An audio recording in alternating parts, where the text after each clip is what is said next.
Hello, everyone. Another day with another beautiful lady here, Dr. Michelle Gordon. We're going to talk about burnout to recovery. Be with us till the end. If you have any question, please join us and stay with us.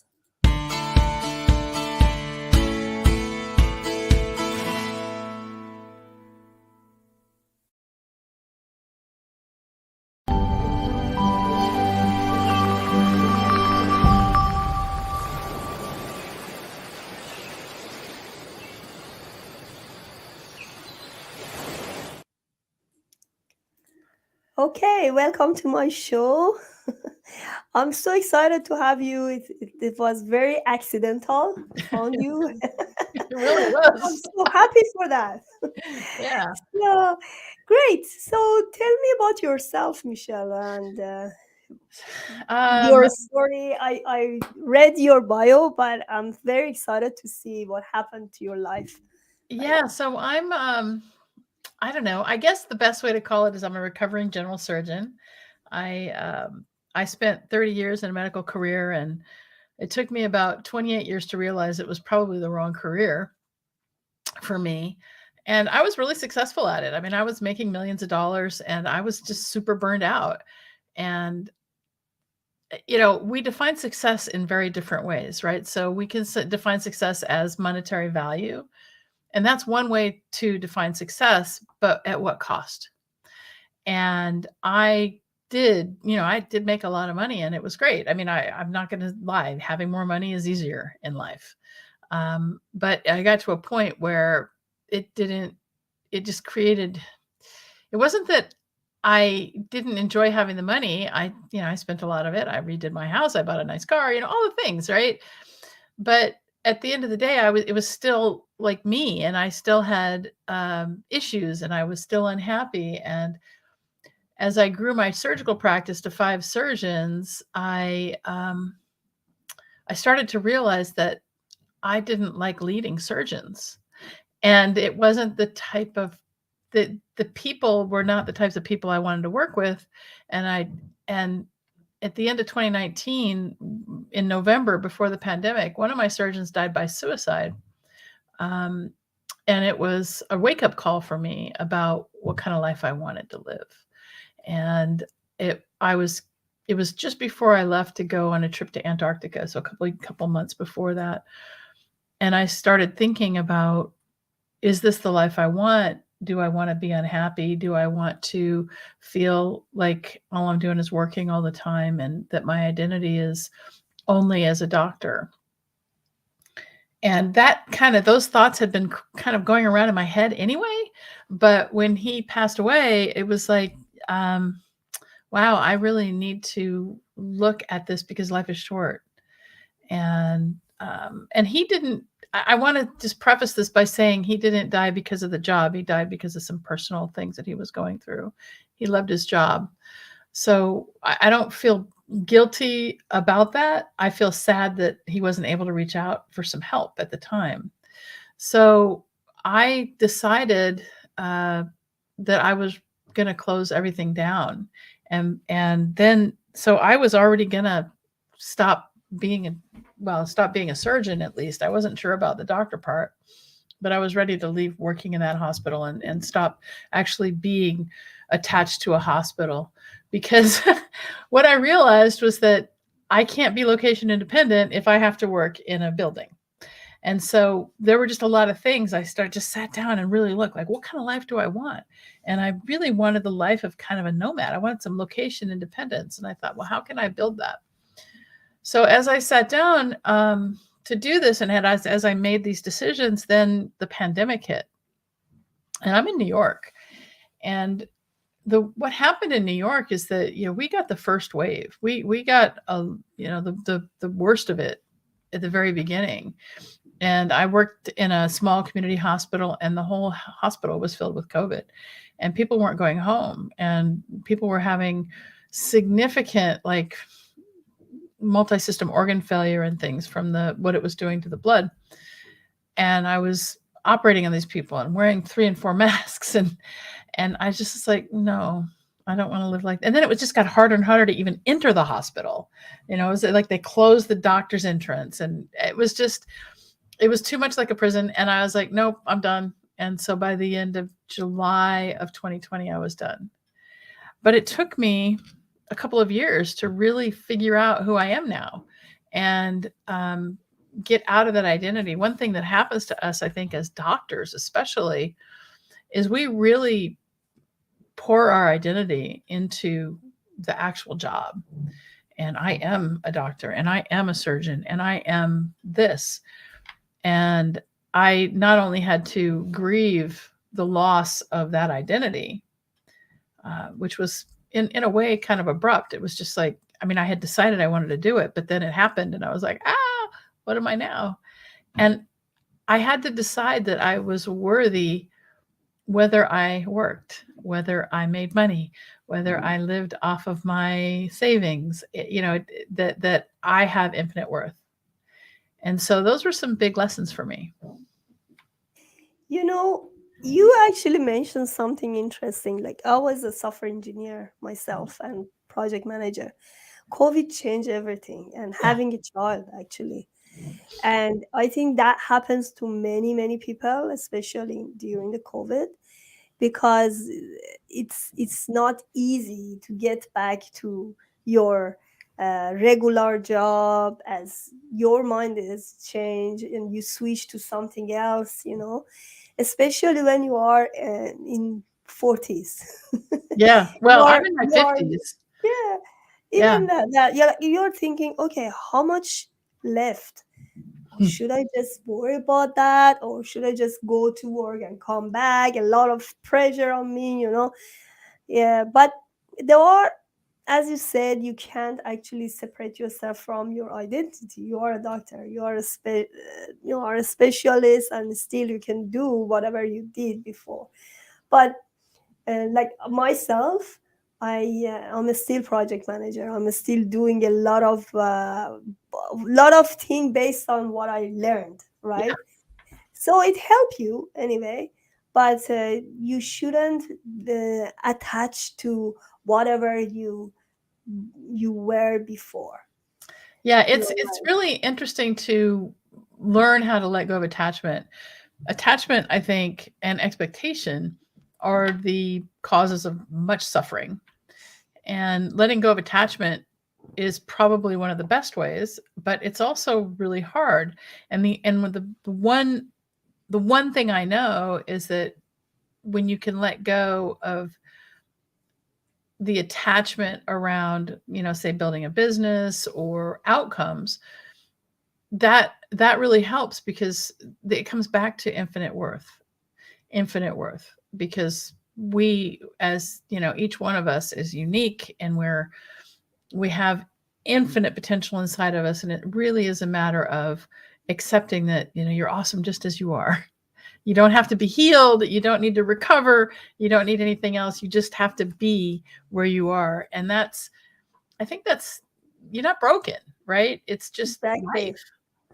Yeah. And burnout is a very dangerous sign for people, because Yeah. it can lead a lot of mental issues, and then not only that, physical issues, hormone imbalance, or even cancer. So many difficulties, which you cannot get back at that time. I've Right. seen it in so many lives, like in entrepreneurs, especially, because they're gonna do everything by themselves, or they for more money or reaching more clients, blah blah blah. But I just found that you have to find a balance. You don't need to work hard you have to find a way how you can actually have some quality time with your family, how you can enjoy your life. Sometimes you work so hard and you don't see yourself, you don't see your life. Yeah, I mean, that's true. I think the hard work and hustle are not necessarily the answer. I think in America, we are taught that hard work and hustle are the things that are going to get you where you want to go. Um, and the one of the things I learned, that really made a big difference in medicine. So if you're a doctor and listening to this, or you're in medicine, people come to you. It's not like you have to work that hard to get people, right? Unless you're getting them to pay you cash. But for the most part, like when I was working as a surgeon, I did emergencies primarily. And when I was doing that, the sick people would come to the ER and I'd take care of them. Great. And then I'd get paid. Fantastic. That's how it worked. Um, it, it it didn't require a lot of personal growth for me, because I spent all those years, 15 years, kind of getting ready to go to medical school, and then another 15 years feeling comfortable doing the work. And what I've learned about entrepreneurship is that it's a total inside game. And the more I grow, the more my business can grow. And anything that's happening, it's just a reflection of what's going on inside of me. And I built my first business was called Menopause Movement, and it's still out there, menopausemovement.com. You can go there, and I'm getting ready to close it down, but it's out there still. And I had a podcast called the Menopause Movement Podcast. I changed it to Launch Your Life, and I still promote some things off of it because there's some really good. I had some really great conversations. But what I realized as I was doing it was, wow, I really hated everything about it. I created a job for myself that I hated. I was like, and I sat down in March of last year and I'm like, what is it that I hate about this, and why do I hate it?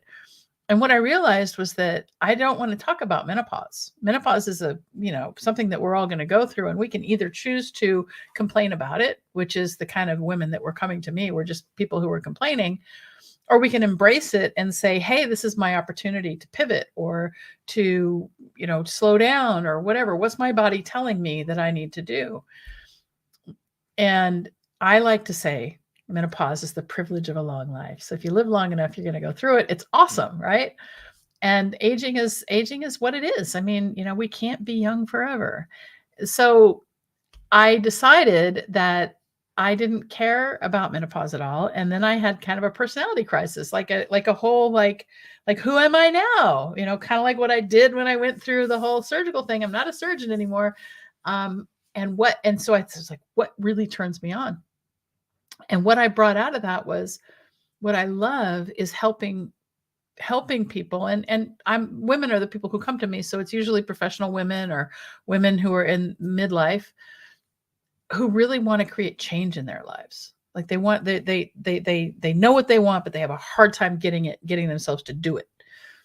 And I've studied behavior change enough to realize that this is my forte. I can show you exactly what to do, and then I can help you stay accountable, because the issue isn't like what to do, because we know, right? We know that if you eat chips at night, you're probably going to have trouble losing weight. Or if you eat mostly, let's say, processed foods at the fast food place, it's going to be really hard to get that body that you want. And that's why I developed a product that we call the 28-day challenge, which is really all about how you can, in 28 days, change your relationship with food and start to put yourself first in that. And when I was doing Menopause Movement, I surveyed over 50,000 women in menopause. And the number one thing that they complained about was weight. Like, why can't I get rid of the minnow belly? And so I thought, well, okay, let me show you. Because weight gain and weight loss, that's all behavior change. And that's what turns me on. And so the identity that I'm really trying on right now is that of a soul surgeon. Like, how can I help you love yourself so much that you'll do what you need to do? Great. So I have two questions. The first question is, what are the signs of burnout? Mm. And the second one, what do we have to do about it? So the first sign of burnout, especially for somebody who is in a caring profession, like the healthcare professions, or any sort of carer, the first sign of burnout is loss of empathy. And we see this in medicine. We see it in just about every field where you are forward facing to the public. And it really is basically like, I don't give a shit. I don't care. And let's just get through this and go. And think about in America, the DMV or the Postal Service. And you talk about, how like way back when we first started having mass shootings in America, it was Postal Service workers who were just fed up with not being valued. So that's I think one of the biggest first signs of empathy is, I mean, the first signs of burnout is just lack of empathy. And then I think what can happen is we can stop caring for ourselves. Maybe not shower every day, maybe not take care of our bodies in the way of exercise, or whatever. We start to de um decondition on our habits. And it can be subtle. It can be subtle, and as little, little things like, I just don't feel like doing it today. And one of my clients calls it the inertia of the couch. so so what you can do about it is, I mean, the first step to burnout recovery is recognizing that you're in burnout. About having an issue is recognizing that you have it, especially when it comes to a mental health issue like burnout.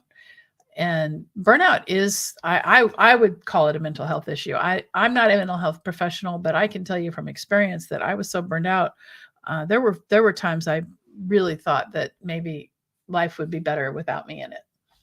And when I noticed that I was feeling that way, I was like, oh, I need to make some changes, because I don't really want to do that to the people that I love. So, but it was really interesting, because I realized, like, I understand how people can feel this way. So it gave me a little bit of empathy towards, those people. You know, it's kind of like meta, but but the first step is recognition, and then the next step is actually getting some help.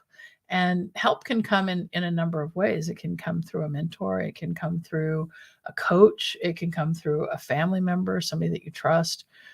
Um, I am so independent that I don't like asking for help. And I tend to try to find a way to handle things on my own. And I make decisions and then go with them. And so my gut said it's time to leave medicine, and I did. And I've been kind of figuring it out ever since. But I'm going to save a lot of money. If I had to live off this coaching business that I'm building right now, I would probably be in the street living in my car. So it's not easy building something from scratch. And it takes tenacity and willpower, and protecting your mindset, because there's a lot of failure before there's success.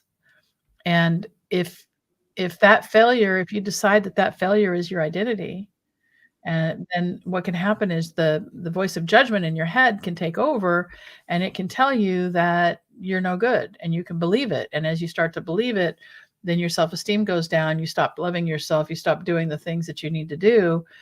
And before you know it, nothing's happening and you're broke, right? So it really is a matter of sticking with it, a plan, and kind of tweaking it along the way. My biggest struggle is keeping things simple. I really like to complicate things. And so I'm working really hard at just keeping things simple. Every time I try to complicate it, I'm like, well, how can I simplify this? And so that's like my big mantra for this year. I think that's a good point, because burnout happens when you are tired, Yeah. doing so many things at the same time, right? Yeah. So let's say for parents, especially for moms, they do so many things, and then they go to work, they have to take care of their kids, and they don't take care of themselves, ignorance, and Yeah. they don't have empathy about themselves as well, and then it happens to other people. So um, I guess exhaustion is one of those signs that you have to take care of it. Sometimes we are afraid of changing our situation, because as you said, we don't want to leave our house or stay on the street, right? Yeah. Yeah, you want to be secured. So uh, I know you have a website here, drmichellegordon.com. What do you do there? Do you have So any? the Yeah. website is that, so I as I moved away from Menopause Movement, I decided, how can I do this in the most simple way possible, right? Mm-hmm. And so I built a landing page in drmichellegordon.com, and all that's there is opt-in. So join my newsletter and we can have a conversation. That's it. And I'll send you emails and I'll tell you, usually what I'll do is a couple times a week, I'll tell you a story about something that happened and then refer you back to one of my older podcasts, which are still really good. Yesterday was Valentine's Day, and I referred people to episode 62 of my podcast, which is all about the power of pleasure. And I told the story about when I was younger. Well, so we live in a patriarchy. We know this, right? Men are in charge and women are the objects. The women have been sexual objects of men for millennia. And I was 20 years old. I left Washington State. I drove a borrowed VW van down to Los Angeles. And I took a job because I needed money and I had to pay the rent.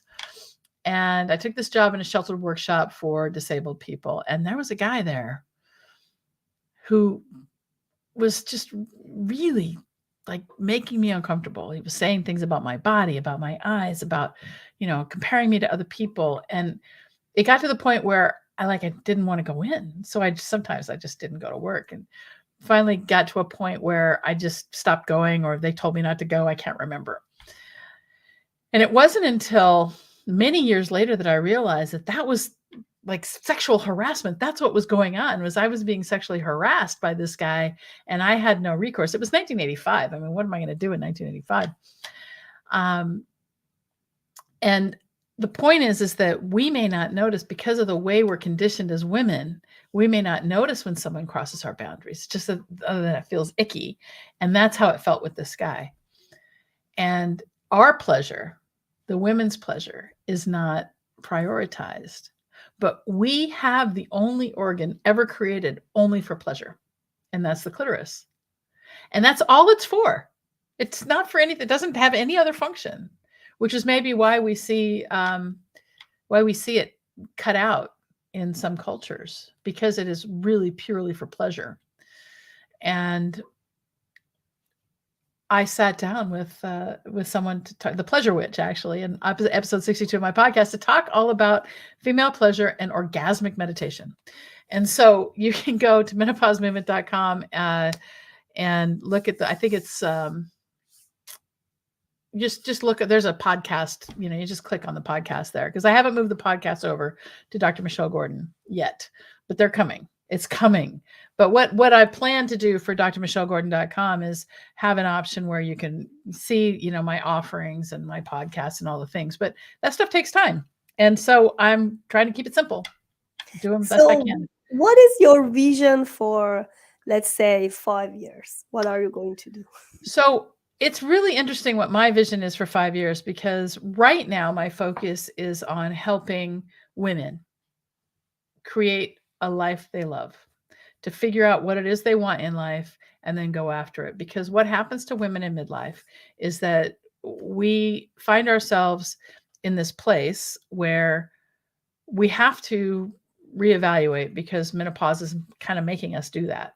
It can be very, very a very disruptive time for women, but it's also a really great time to decide what we want. It gives us a place to, do we need to change? Do we need to end a relationship, start a new one?